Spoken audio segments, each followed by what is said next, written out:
Fala galera, bom dia, tudo bem com vocês? Turma 601, aula de Educação Física.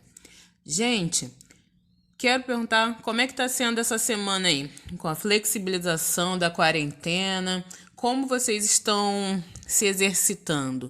Como vocês estão se preparando para essa nova situação de normalidade, não é mesmo? Vocês já começaram a praticar alguma atividade física?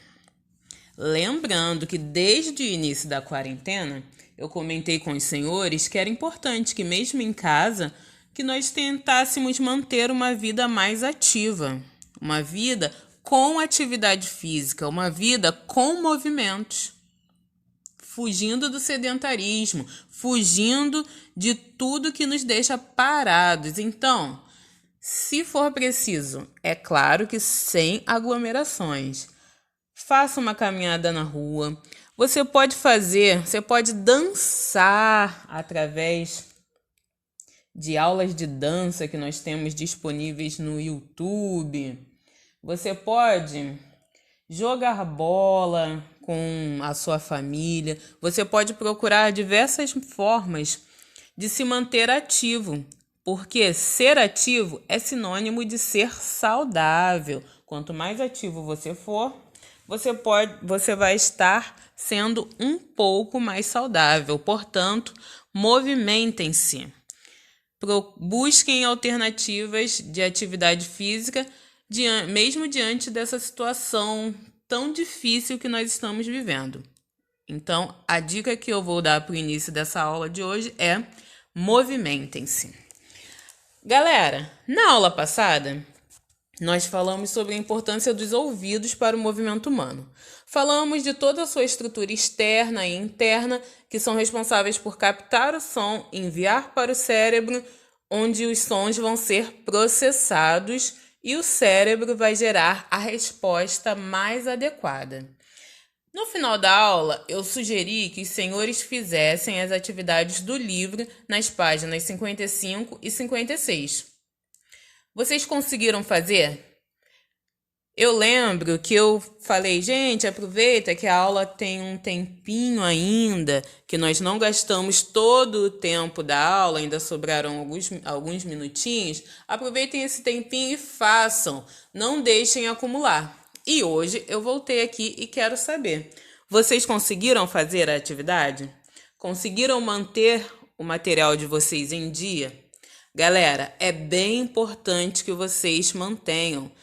Agora, nós estamos no começo do bimestre. É uma nova oportunidade de você se manter organizado. Então, se nós tivermos qualquer atividade, faz na hora, galera. Não deixa para depois. Tenta fazer desse novo bimestre uma situação diferente. Claro que se você não conseguiu se organizar nos bimestres anteriores, vamos nos esforçar, vamos tentar nesse bimestre fazer uma nova realidade, construir um ambiente mais agradável para a nossa aprendizagem. Mas se por acaso, por algum motivo, você não conseguiu fazer, o que eu peço?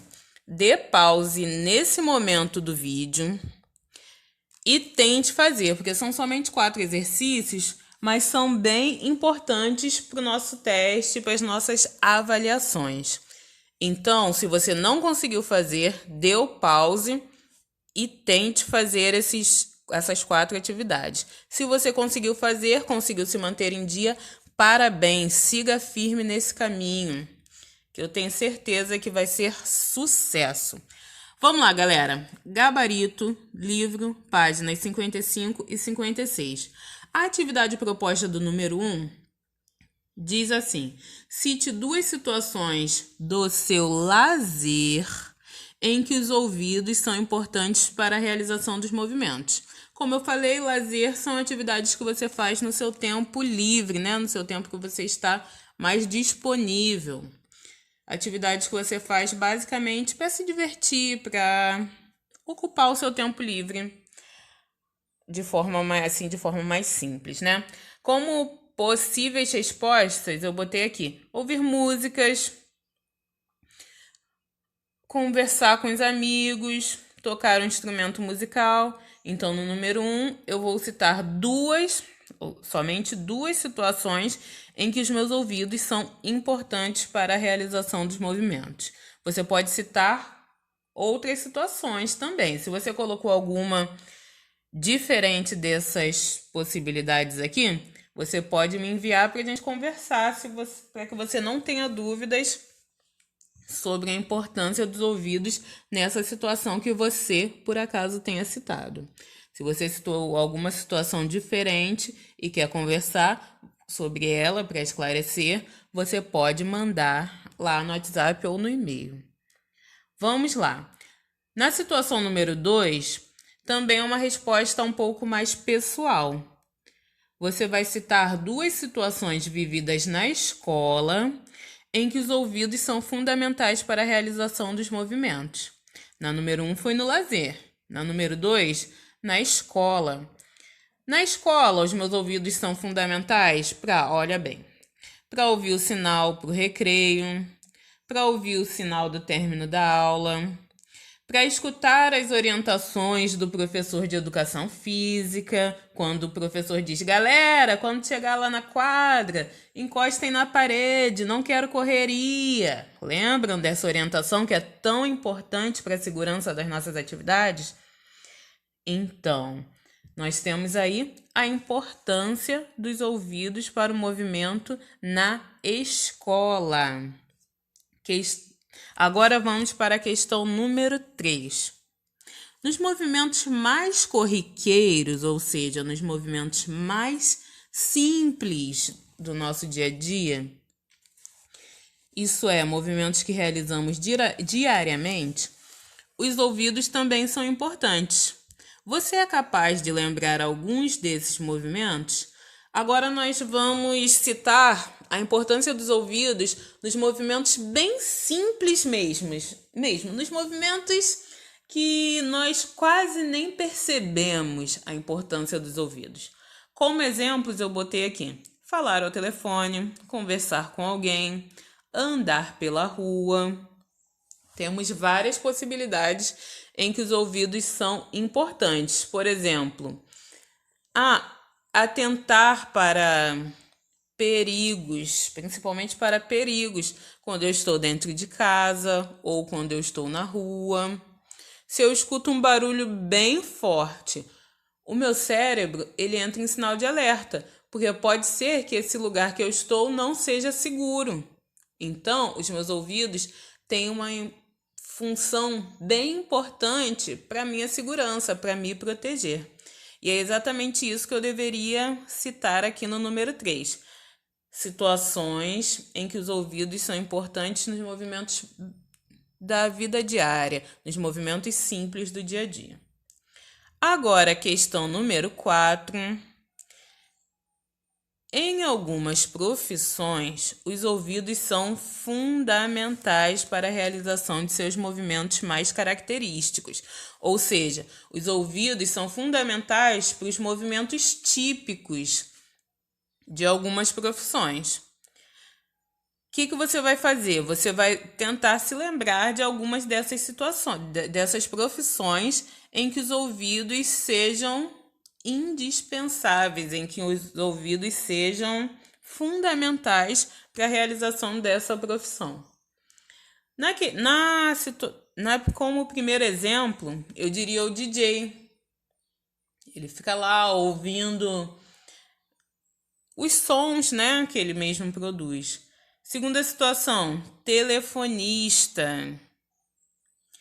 Imaginem os operadores de telemarketing imaginem como os ouvidos são fundamentais para essa profissão. Músicos, lá na produção do som, dos timbres perfeitos, né? Motorista, o motorista também tem uma relação importante, a função do motorista, as atividades do motorista, os movimentos característicos dos motoristas têm importante participação dos ouvidos.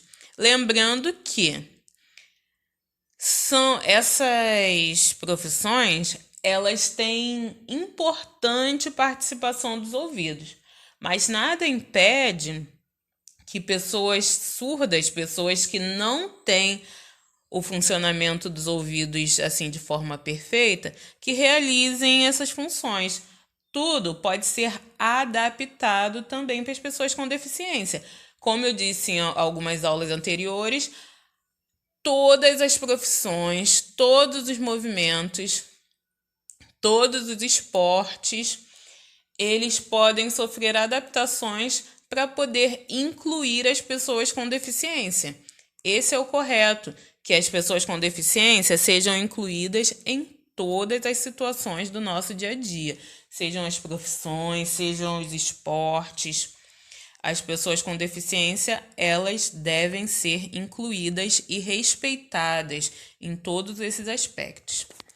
E o que eu queria dizer na número 4? Por exemplo, existem DJs que são surdos e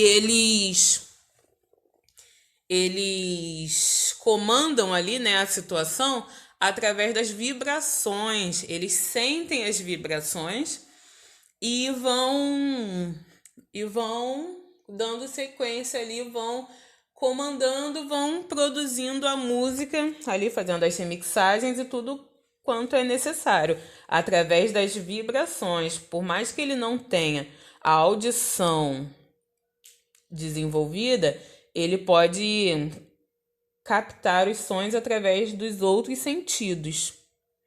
E assim também acontece com os músicos, as pessoas que são motoristas, inclusive as pessoas surdas, elas colocam um símbolo nos seus carros para indicar que são surdas, né? E que precisam receber um pouco mais de adaptações para poder seguir dirigindo. Por isso nós devemos estar atentos. Certo, galera? Então, vou encerrar aqui essa fase que fala sobre a importância dos ouvidos para o movimento humano. Qualquer dúvida, vocês já sabem, podem enviar através do e-mail ou através do WhatsApp. Não acumulem dúvidas, galera. Vamos seguir aí para um terceiro bimestre com notas muito bacanas. Quem tirou 9,5 pode tirar 10. Quem tirou 10 pode seguir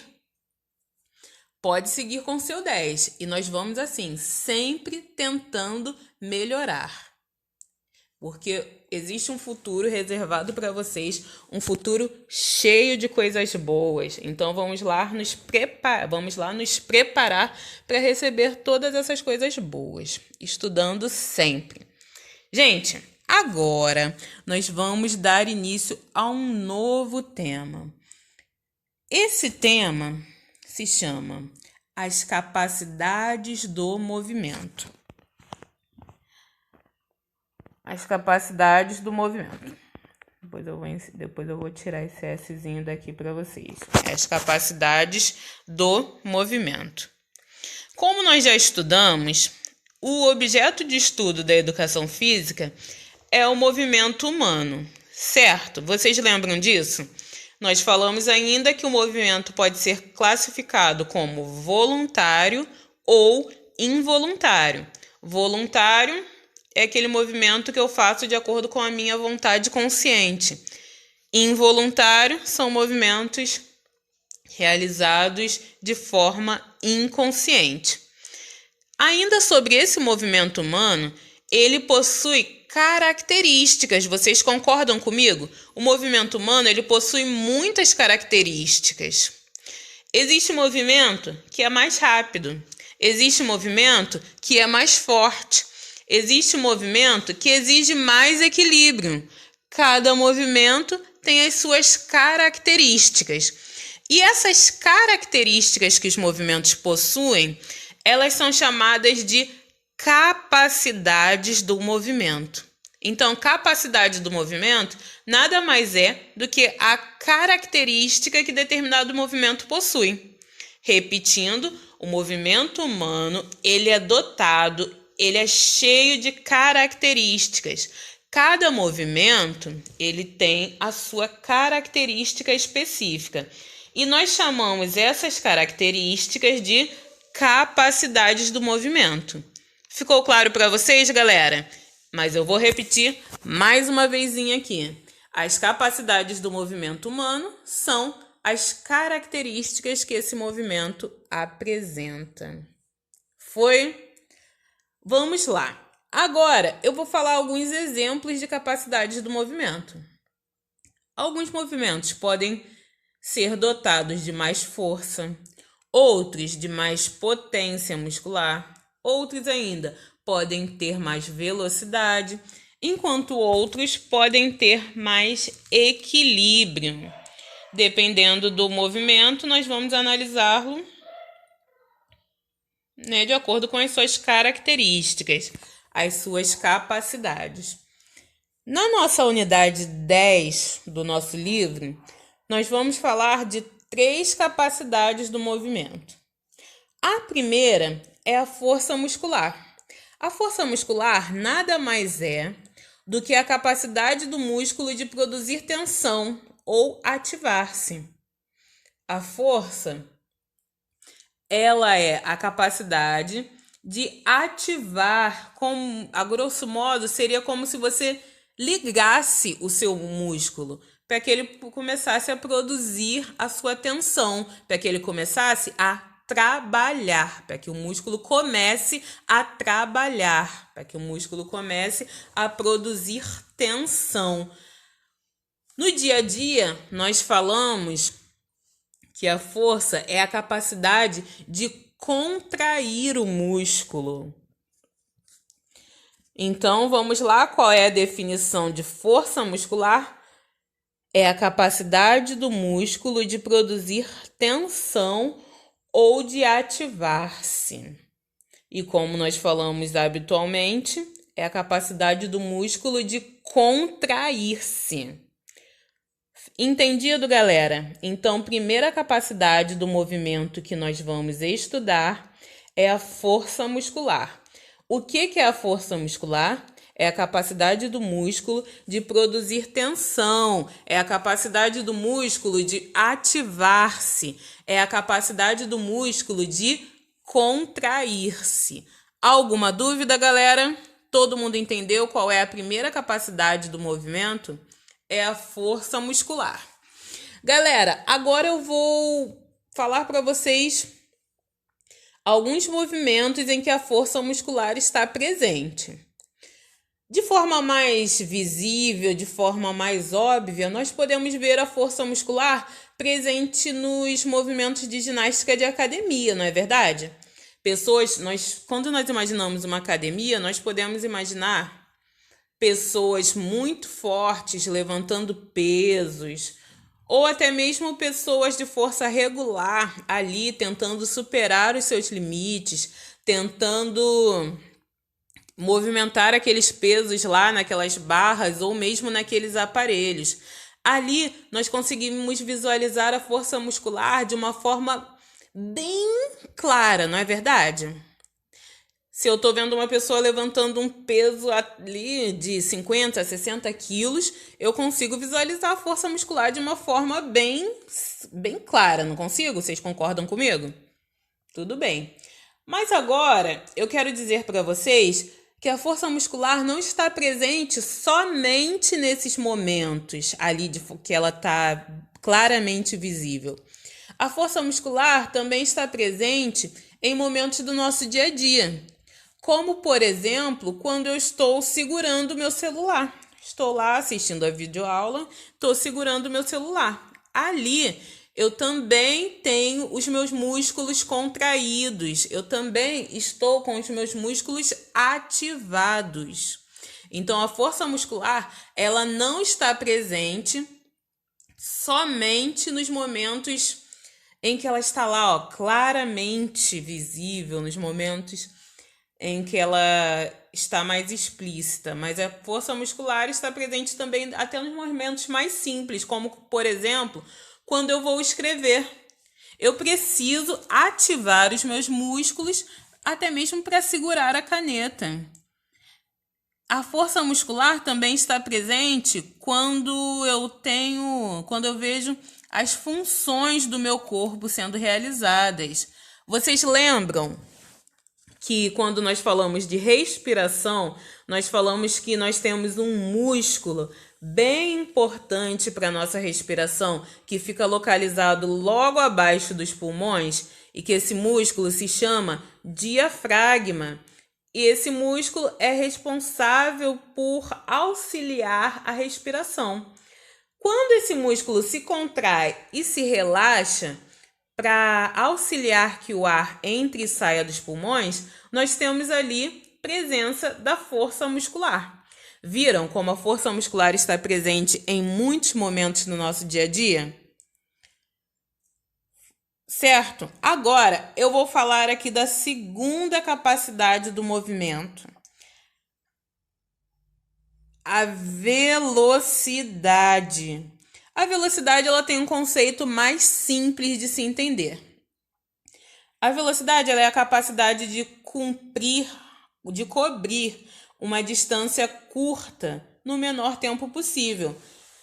Ou seja, a velocidade ela é a capacidade de ir de um ponto a outro no menor tempo possível.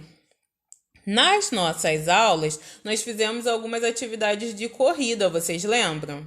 Nós tínhamos que ir, por exemplo, da metade da quadra até a linha do gol no menor tempo possível, correndo.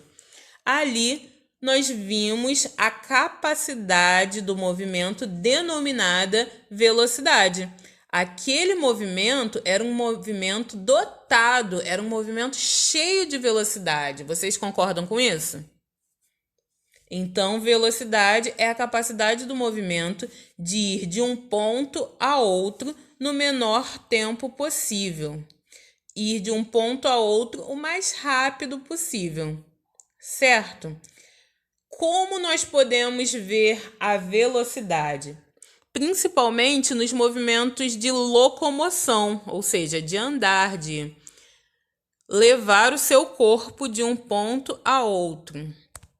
Por exemplo, ir da minha casa até a padaria, ou até mesmo dentro de casa.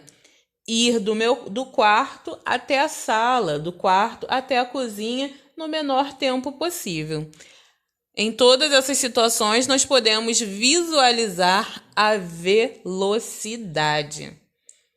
Certo, galera? Alguma dúvida sobre a velocidade?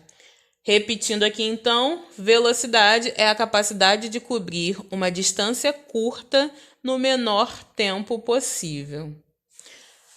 Alguma dúvida sobre velocidade? Posso partir para a próxima capacidade do movimento? A próxima capacidade é a potência muscular. A potência muscular nada mais é do que a capacidade de juntar a força e a velocidade num único movimento.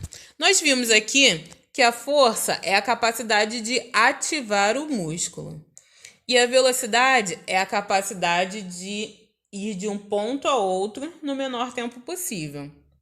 E a potência é a capacidade do movimento responsável por unir a força e a velocidade. E conseguiram entender, galera? Então, potência muscular é a capacidade que combina o máximo de força e o máximo de velocidade num único movimento. Galera, para ilustrar aqui a potência muscular, eu vou pedir para que vocês imaginem um jogador de futebol. Um atacante, ele precisa dar um chute do meio do campo até o gol, por exemplo. Ele precisa dar um chute a uma distância considerável. Esse movimento, ele precisa ser forte e ele precisa ser rápido. Se o atacante, ele chuta a bola, mas essa bola não tem força, vocês concordam que o oponente, o adversário, vai lá e vai conseguir pegar a bola? Imaginem, um chute bem fraquinho. Será que ele vai conseguir chegar lá no gol? Não vai, né, galera? Agora, imaginem que esse chute tenha muita força, mas seja um chute lento. Vocês concordam que ele não vai conseguir atingir o objetivo, que é chegar lá no gol? Para que ele consiga atingir esse objetivo, Esse chute precisa ser forte e precisa ser rápido, ou seja, esse chute precisa conter potência muscular. Alguma dúvida sobre a potência muscular, galera? Potência muscular é a capacidade que combina o máximo de força e de velocidade num único movimento. Certo?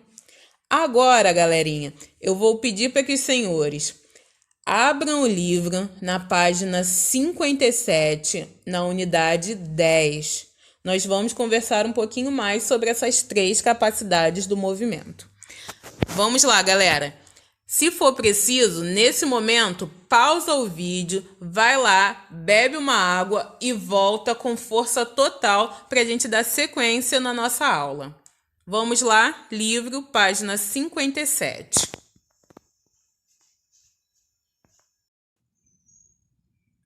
Vamos lá, galera, voltando aqui. Deu tempo de todo mundo ir lá, beber água, respirar um pouco e voltar disposto para a gente dar sequência? Certo. Então, livro, página 57, unidade 10. O tema é capacidades do movimento humano, força muscular, velocidade e potência muscular. Nós falamos um pouquinho sobre essas 3 capacidades na introdução da nossa aula. Mas agora vamos ver o que o nosso livro diz sobre isso. Aqui no espaço Olha o Movimento, nós temos um texto bem bacana. É um texto que fala Diferença entre os Sexos, da revista Veja, de São Paulo. O texto é de 2005. Vamos lá. O texto diz o seguinte: os homens têm mais força na parte superior do corpo do que as mulheres. Ou seja, se nós avaliarmos troncos e braços, os homens têm mais força. Por isso, eles levam vantagens em esportes como arremesso de peso, arremesso de disco, boxe, judô, natação de curta distância e tênis. Ou seja, quando a força muscular é o elemento determinante para alguma modalidade, os homens, de uma forma geral, eles podem levar mais vantagens.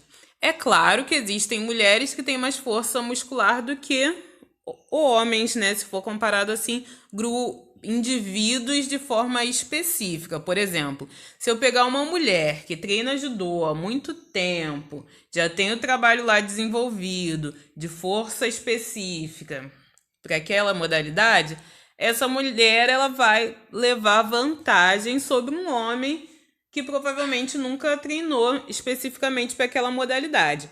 Mas o nosso texto, ele não está falando assim de indivíduos específicos, esse homem e essa mulher.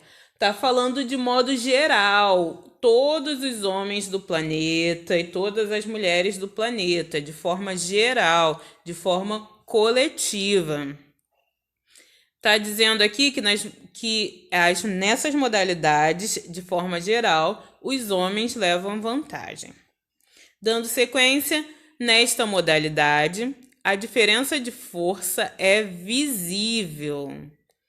A potência do saque, por exemplo, o recorde feminino é de 210 km por hora, enquanto o recorde masculino está próximo de 250 km por hora. Galera, na introdução da nossa aula, nós vimos o que é potência muscular. E aqui no nosso texto está falando sobre potência de saque. Aqui no nosso texto está falando sobre potência de saque também, ó. Falando aqui, ó, potência de saque. Entendemos como potência a capacidade que une força e velocidade, certo? A velocidade pode ser a mesma, mas se a força for maior para os homens, vocês concordam que no final os homens vão ter um resultado melhor? Então foi isso que aconteceu aqui com a potência do saque. Porque os homens têm um pouco mais de força, a sua potência também foi maior, sua potência também foi aumentada. Porque potência muscular é a capacidade do movimento que une a força com a velocidade. E se uma pessoa tem muita força, ela vai ter mais potência. Quanto mais força e quanto mais velocidade a pessoa tiver, maior vai ser a sua potência. Claro? Ficou claro? Conseguiram entender? Então, de forma geral, o texto está dizendo aqui que os homens possuem geralmente mais força muscular no tronco e nos membros superiores do que as mulheres. Como resultado dessa maior força muscular, os homens conseguem resultados mais satisfatórios em modalidades que exijam mais força. Tanto que a potência do saque no tênis, a potência do saque, o recorde feminino é de 210 km por hora, enquanto o recorde masculino é de 250 km por hora. Certo? É isso que diz aqui o nosso texto no espaço Olha o Movimento. Vamos dar sequência aqui, vamos para a página 58. Nós temos a volta do robô RW. Vamos ver qual é a descoberta dessa vez?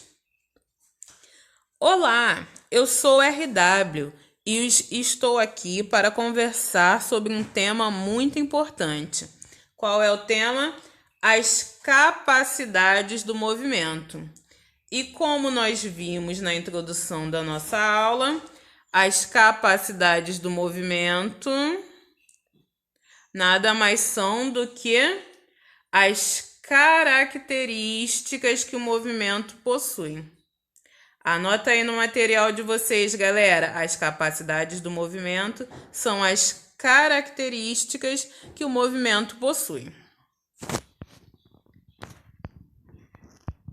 Essas capacidades são as qualidades dos movimentos que nós realizamos. Temos aqui, ó, são as qualidades dos movimentos que nós realizamos. As características dos movimentos que nós realizamos. Para ficar mais fácil entender, vamos observar mais atentamente de que forma as pessoas se movimentam. Aqui no primeiro quadrado, que mostra as pessoas na praia, nós temos a definição de velocidade. A velocidade do movimento é a capacidade de cobrir uma distância curta no menor tempo possível. Essas pessoas aqui da figura foram da areia até a água, né, lá na praia, no menor tempo possível. Elas cobriram uma distância curta no menor tempo possível. Na segunda ilustração, aqui o rapazinho, o senhorzinho, na verdade, né, lendo o livro, nós temos a força muscular. E como eu falei para vocês no começo da aula de hoje, nós não temos a força somente nos momentos em que ela está mais visível, né, nos momentos que ela está mais clara. Esse rapaz aqui, segurando o seu livro, nós também temos a presença da força muscular. Em seguida, nós temos a definição de força muscular. A força muscular está presente quando um determinado grupo de músculos se contrai, permitindo a realização de movimentos. Então, força muscular é a capacidade de contrair, é a capacidade de ativar um músculo. E aqui, no terceiro quadro, na nossa página 59, nós temos a potência muscular. Temos uma criança saltando uma barreira, provavelmente uma cerca. Nós temos aqui uma modalidade que provavelmente é o karatê, onde o indivíduo tem que quebrar a telha, quebrar blocos de gesso ou de concreto. E temos também o saque, a rebatida, né, com o bastão. E temos a definição de potência muscular. É a capacidade de realizar um movimento com muita força o mais rápido possível.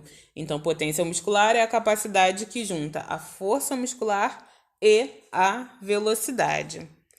Aqui o nosso robô RW, ele diz que existem mais capacidades do movimento que nós vamos ver nos nossos próximos encontros. Então, galera, paramos aqui na página 59 do nosso livro. Hoje, nós não vamos fazer os exercícios ainda, vai ficar para a semana que vem. Repetindo, não precisa fazer a página 60 ainda. Vamos parar aqui na página 59 a nossa aula. Eu vou deixar para vocês uma outra proposta de atividade. Alguns exercícios de fixação que falam sobre os fundamentos do handball. Eu vou deixar esse material em slides para vocês.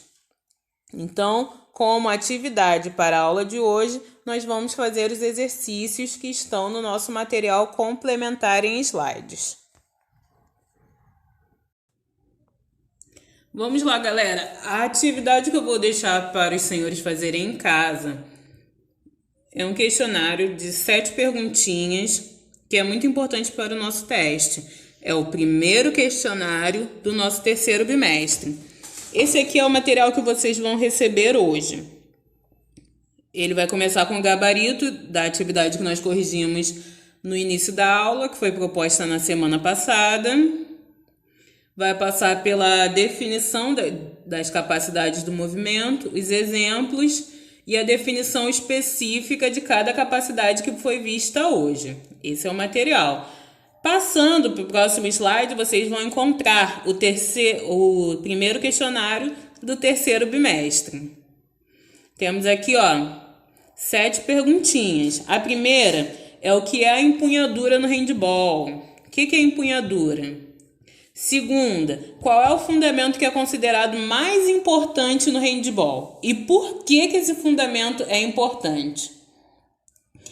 Terceira questão, qual é a forma correta de executar a empunhadura? Como é que a empunhadura deve ser feita? Temos lá no nosso slide. Quarta questão, o que é recepção? O que é recepção de bola no handball? Quinta pergunta, qual é a importância da recepção? Sexta pergunta, cite as principais características de uma recepção. Como é que é a recepção? Onde que a mão está? O que o corpo faz em cada momento? Você vai citar. Sétima pergunta, de acordo com a altura que a bola for recepcionada, nós podemos classificar a recepção de 3 maneiras. Quais são essas 3 maneiras?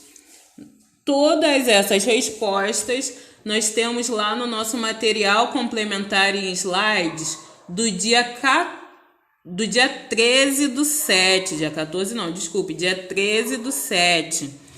Vão lá, voltem na aula do dia 13/7 e tentem responder a esse questionário. De preferência, galera, copie essas 7 perguntinhas no caderno, vai ajudar a fixar bastante o conteúdo. Então, para casa, nós temos essa atividade. São 7 perguntas, é o primeiro questionário do nosso terceiro bimestre. Gente, vou encerrar aqui a aula de hoje. Qualquer dúvida, podem me chamar, podem tentar esclarecer através do WhatsApp ou do e-mail. Tentem fazer a atividade agora, que nós temos um tempinho. E na semana que vem eu vou trazer a correção para vocês. Certo? Vou encerrar aqui a aula de hoje. Fiquem com Deus e até semana que vem.